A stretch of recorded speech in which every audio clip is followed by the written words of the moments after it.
민법 6편입니다. 먼저 제130조 무권대리의 기본 효과입니다. 제130조 무권대리. 대리권 없는 자가 타인의 대리인으로 한 계약은 본인이 이를 추인하지 아니하면 본인에 대하여 효력이 없다. 원칙은 무효예요. 본인은 책임지지 않습니다. 하지만 유동적 무효 상태이므로 본인은 이를 인정, 추인할 수 있습니다. 추인의 방법과 효력에 관한 판례입니다. 무권대리 행위의 추인은 그 행위 전부에 대하여 행하여져야 하고 그 일부에 대하여 추인을 하거나 그 내용을 변경하여 추인을 하였을 경우에는 상대방의 동의를 얻지 못하는 한 무효이다. 시험 단골 지문입니다. 추인은 쿨하게 전부 다 인정해야 합니다. 가격 좀 깎아주면 추인할게 이런 식의 변경을 가한 추인이나 일부 추인은 상대방이 오케이 하지 않으면 효력이 없습니다. 다음은 추인의 상대방입니다. 판례입니다. 본인이 무권대리인에게 무권대리 행위를 추인한 경우에 상대방이 추인이 있었음을 알지 못한 때에는 본인은 상대방에게 추인의 효과를 주장하지 못한다. 본인이 사고친 아들에게 그래 내가 안고 가봐라고 추인했습니다. 하지만 그 사실을 매수인이 아직 모른다면 상대방은 여전히 계약을 철회할 수 있습니다. 본인은 나 아들한테 추인했어 라고 대항하지 못합니다. 다음은 상대방의 보호입니다. 선의이냐 악이냐에 따라 권리가 달라집니다. 제131조 상대방의 최고권 대리권 없는 자가 타인의 대리인으로 계약을 한 경우에 상대방은 상당한 기간을 정하여 본인에게 그 추인 여부의 확답을 최고할 수 있다. 본인이 그 기간 내에 확답을 바라지 아니한 때에는 추인을 거절한 것으로 본다. 두 가지 포인트입니다. 첫째, 최고, 독촉은 상대방이 대리권 없음을 알았더라도 악의이더라도 할 수 있습니다. 선악 불문이죠. 두 번째,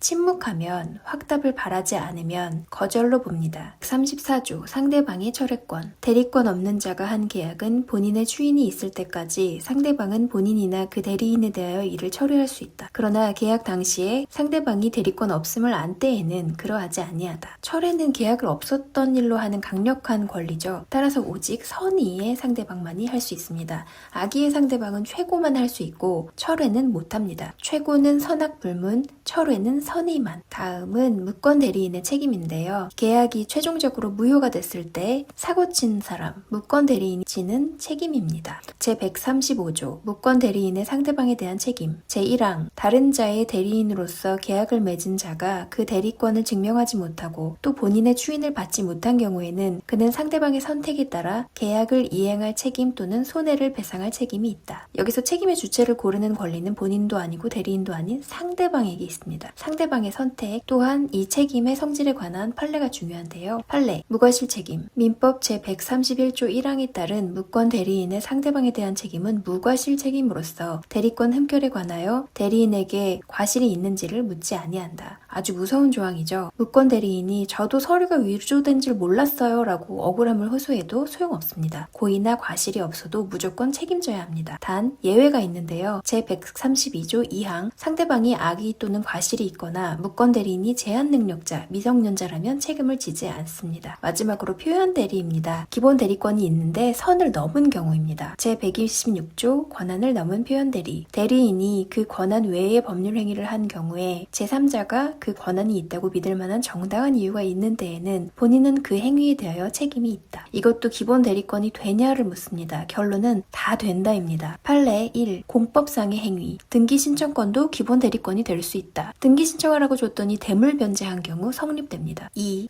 일상가사 대리권. 부부간의 일상가상 대리권도 기본 대리권이 된다. 남편 몰래 집 팔아도 성립 가능하다. 3. 사자, 심부름꾼, 대리인이 아닌 사자를 통해서 한 행위라도 외관을 신뢰했다면 성립한다. 4. 전혀 별개의 행위, 기본 대리권, 등기 신청과 행사한 대리 행위, 매매가 동종, 유사할 필요는 없다. 그냥 기본 대리권은 모든 꼬투리만 있으면 다 인정된다고 보시면 돼요. 동종일 필요도 없습니다. 마지막으로 표현 대리의 소송상 특징입니다. 판례, 유권 대리의 주장 속에는 무권 대리에 속하는 표현 대리의 주장이 포함되어 있다고 볼 수 없다. 소송에서 상대방이 이건 정상적인 대리, 유권 대리입니다 라고만 주장하고 표현 대리입니다 라는 말을 안 했어요. 그러면 법원은 표현 대리 여부를 심리해주지 않습니다. 표현 대리는 족보상 무권 대리의 일종이기 때문에 유권 대리 주장과 별개로 반드시 명시적으로 주장해야만 합니다. 정리하겠습니다. 첫 번째, 일부 추인, 변경 추인은 상대방 동의 없으면 무효다. 두 번째, 상대방의 최고는 선악불문, 철회는 선의만 가능하다. 세 번째, 무권 대리의 책임 135조는 무과실 책임이다. 네 번째, 표현 대리의 기본 대리권은 공법행위, 일상가사 대리권 등 뭐든 다 된다. 다섯 번째, 표현 대리는 상대방이 주장해야만 판단한다.